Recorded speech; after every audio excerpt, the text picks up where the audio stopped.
উপরে উঠে যাও, একটু উপরে উঠো।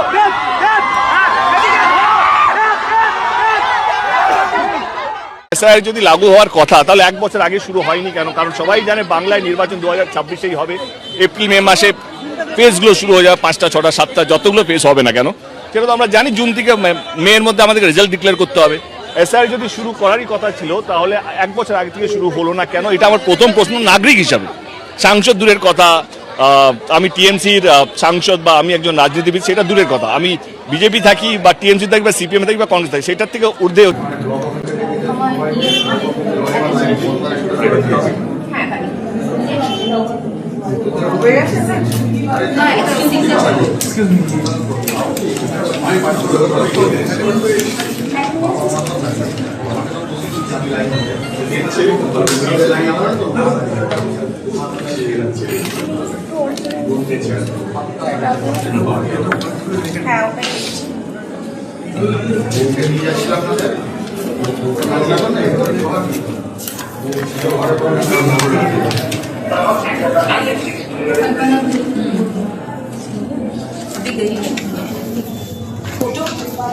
রেডি আসা